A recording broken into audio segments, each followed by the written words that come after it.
اللهم صل على سيدنا محمد يا رب صل وسلم. بسم اللہ الرحمن الرحیم نحمدہ ونصلی علی رسولہ الکریم. آج ہم انشاءاللہ سورہ اذا جاء نصر اللہ والفتح انشاءاللہ مکمل کریں گے. وہ اذا کا معنی جب، جاء کا معنی آئے، نصر اللہ اللہ کی مدد اور فتح. اس کا شان نزول ہے رسول اللہ صلی اللہ علیہ وسلم نے 8 ہجری میں مکہ فتح کیا. تو جمہور مفسرین اس طرف گئے ہیں کہ مکہ فتح ہونے سے پہلے نازل ہوئی ہے، اگرچہ بعض اس کی طرف بھی گئے ہیں کہ مکہ فتح ہونے کے بعد یہ صورت نازل ہوئی، لیکن جو راجح قول ہے وہ یہ کہ مکہ فتح ہونے سے پہلے یہ صورت نازل ہوئی. اور اللہ نے فرمایا اذا جاء، جب آ جائے، نصر اللہ اللہ کی مدد، والفتح اور فتح، یعنی مکہ جب فتح ہو جائے اور اسلام کو شان و شوکت اور قوت مل جائے. یہ جاء جو ہے نا ماضی کا لفظ ہے، لیکن یہ جب کے ساتھ استعمال ہو تو پھر یہ فیوچر کے معنی میں چلا جاتا ہے. اردو میں بھی ایسے ہے، آپ کہتے ہیں نا جب وہ آیا تو میں بھی جاؤں گا، حالانکہ آیا تو پاسٹ ہے نا، لیکن جب آپ کہتے ہیں جب وہ آیا تو پھر میں یہ کام کروں گا، تو یعنی اگر وہ آ گیا تو ہوگا، نہیں تو نہیں ہوگا. تو اللہ فرماتے ہیں اذا جاء نصر اللہ والفتح، جب اللہ کی مدد اور فتح آ گئی، جو آپ صلی اللہ علیہ وسلم ساری زندگی محنت کرتے رہے، اب اس کا پھل کھانے کا وقت آیا ہے، اللہ کی مدد آ گئی اور اسلام کو غلبہ مل جائے گا.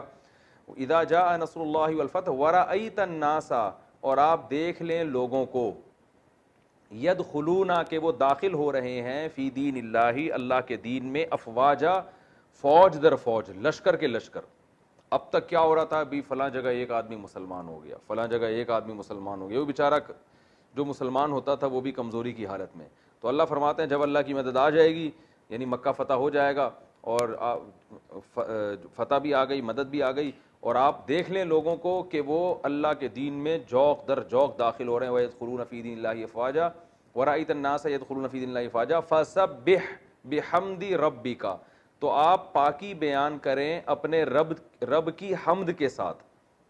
پاکی بیان کرنے کا مطلب یہ بتائیں کہ اللہ ہر عیب سے پاک ہے، اور حمد کا مطلب تمام تعریفوں کے لائق ہے. کسی کی کامل تعریف جب کی جاتی ہے جب آپ اس کو بتائیں کہ کوئی برائی اس میں ہے نہیں اور ساری اچھائیاں اس میں ہیں. بعض لوگوں میں اچھائیاں بھی ہوتی ہیں، برائیاں بھی ہوتی ہیں، تو آپ کو اس میں یہی اچھائیاں ہیں، تو یہ بھی کامل تعریف نہیں ہے، کہ ہو سکتا ہے یہ اچھائیاں ہیں تو ساتھ میں کچھ برائیاں بھی ہوں. آپ یہ کہیں کہ اس میں کوئی برائی نہیں ہے، تو ہو سکتا ہے برائی نہ ہو لیکن اچھائیاں بھی نہ ہو.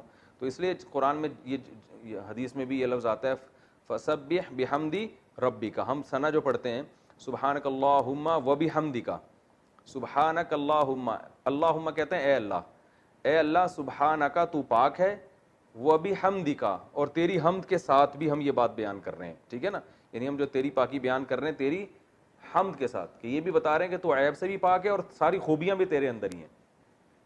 تو فسبح، آپ اللہ کی پاکی بیان کریں، یعنی سبحان اللہ کہیں. سبحان اللہ کا معنی ہے اللہ ہر عیب سے پاک ہے. بحمدی ربی کا، اپنے رب کی حمد کے ساتھ، یعنی الحمدللہ بھی کہیں کہ تمام تعریفیں کس کے لیے ہیں؟ اللہ کے لیے. فسبح بحمدی ربک واستغفرہ، اور اللہ سے توبہ بھی کریں. ہو کا معنی اس اللہ سے استغفار بھی کریں، اپنی خطاؤں پہ معافی بھی مانگیں. واستغفر انہ کانا توابا، بے شک وہ توبہ قبول کرنے والا ہے. جب آپ استغفار کریں گے تو آپ کی خطاؤں کو معاف کرے گا. تو یہ تو اس کا شان نزول تھا، اور مختصر اس کی کچھ ترجمہ میں نے بتایا. اس میں ہمیں اسباق کیا ملتے ہیں؟ ہمیں اسباق یہ ملتے ہیں کہ بھائی مسلمانوں کی فتح میں اور کافروں کی فتح میں فرق ہے. نبی صلی اللہ علیہ وسلم ساری زندگی محنت کرتے رہے، اب اللہ نے بتایا کہ فتح اور نصرت کا وقت آ چکا ہے. تو جیسے ہی فتح ہوگی تو ایک خوشخبری سنائی کہ اب 1-2 لوگ نہیں آئیں گے، بلکہ ہزاروں کی تعداد میں لوگ اسلام، پورے قبیلے آ کے مسلمان ہو رہے تھے، پورے قبیلے. کیونکہ بہت سے لوگ انتظار میں تھے کہ اگر محمد صلی اللہ علیہ وسلم سچے نبی ہیں تو یہ کہتے ہیں میں آخری نبی ہوں، سچا نبی ہوں، تو اللہ ان کو یقیناً فتح دے گا، یہ غالب ہو جائیں گے. اگر یہ غالب ہو گئے تو اس کی علامت ہے سچے ہیں، نہیں ہوئے تو اس کی علامت ہے اللہ ان کے ساتھ نہیں ہے. تو بہت سے لوگ اس انتظار میں تھے. تو جیسے ہی نبی صلی اللہ علیہ وسلم کو مکہ فتح ہوا، اللہ نے بتا دیا کہ اب کیا ہوگا. وہ لوگ جو ابھی کنفیوژن میں تھے ان کو یقین ہو گیا بھائی یہ تو دین سچا ہے، تو دھڑا دھڑ پورے کے پورے قبیلے آ کے مسلمان ہو رہے ہیں. تو یہ بڑی خوشخبری تھی. تو وَرَأَيْتَ النَّاسَ يَدْخُلُونَ فِي دِينِ اللَّهِ أَفْوَاجًا فَسَبِّحْ. تو اللہ نے پہلا نقطہ ہمیں ملتا ہے کہ جب یہ اتنی بڑی فتح ملے گی تو مسلمان کی خوشی میں اور غیر مسلم کی خوشی میں فرق ہوتا ہے. وہ اکڑتے ہیں وہ تکبر کرتے ہیں, وہ کہتے ہیں ہم نے کیا, ہم یوں, جیسے ہوتا ہے ظالم لوگ جب کسی بستی پہ غالب آتے ہیں تو قتل و غارت کا میدان گرم کرتے ہیں, جشن مناتے ہیں. تو ہمیں حکم دیا گیا کہ آپ نے اپنے رب کی اور تعریفیں کرنی ہیں اور اس کی پاکی اور بیان کرنی ہے, اور خوشی کا اظہار اس طرح سے کرنا ہے کہ اللہ تیری توفیق سے ہوا ہے. تبھی حدیث میں آتا ہے نا, ایک روایت میں آتا ہے کہ جب گئے تو اکڑ کے داخل نہیں ہوئے مکہ میں, بلکہ سر جھکے ہوئے تھے ان کے. تو ایسے یہ تاریخ میں ایسی پہلی مثال ملتی ہے کہ آپ اتنے عرصے بعد کسی علاقے کو فتح کریں جس سے آپ کو نکالا گیا ہو, فاتح بن کے داخل ہو اور عاجزی کے ساتھ داخل ہو. فسبح بحمد ربک واستغفر, اور اپنی کوتاہیوں پہ معافی میں. نبی سے گناہ نہیں ہو سکتا, خلاف اولا کام ہو سکتا ہے کہ بھائی بہتر یہ تھا لیکن اس کے خلاف ہو گیا, تو گناہ نہیں ہو سکتا.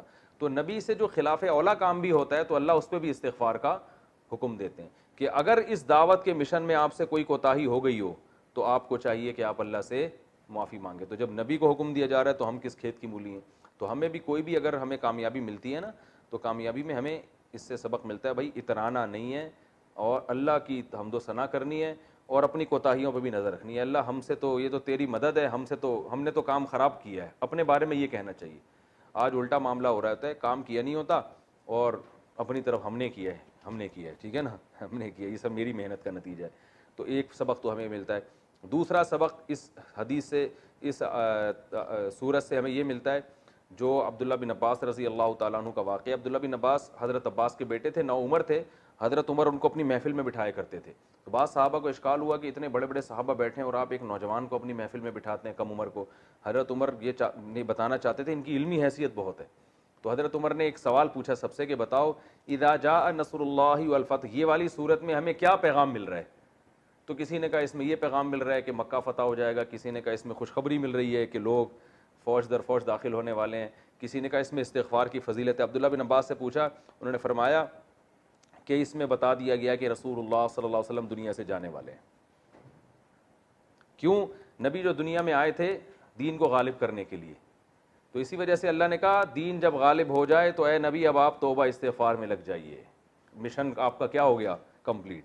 تو انہوں نے کہا کہ اس سے ہی, اور واقعی ایسا ہی ہوا تھا کہ اس صورت کے نازل ہونے کے کچھ ہی عرصے کے بعد آپ صلی اللہ علیہ وسلم کا انتقال ہو گیا. اور آپ نے بھی اس سے یہی سمجھا کہ جو ہے یہ اب میرے دنیا سے جانے کا وقت آ گیا, کیونکہ جو مشن آپ صلی اللہ علیہ وسلم کو دیا گیا تھا وہ مشن کمپلیٹ ہو گیا. تو اس کے بعد جو ہے نا 8 ہجری میں مکہ فتح ہوا, 10 ہجری میں آپ نے حج کیا ہے, حجۃ الوداع ہوا ہے, اور 11 ہجری میں آپ صلی اللہ علیہ وسلم کا, یعنی یہ جو حجۃ الوداع ہوا ہے نا, یہ تو ذی الحجہ میں 9 تاریخ کو, اور اگلے ہی سال ربیع الاول میں آپ صلی اللہ علیہ وسلم کا انتقال ہو گیا. تو عبداللہ بن عباس نے اس وقت یہ سمجھ گئے تھے کہ اب نبی صلی اللہ علیہ وسلم دنیا سے جانے والے ہیں. تو یہ بھی ہمیں اس سے سبق ملتا ہے, ٹھیک ہے نا. تو وما علینا الا البلاغ.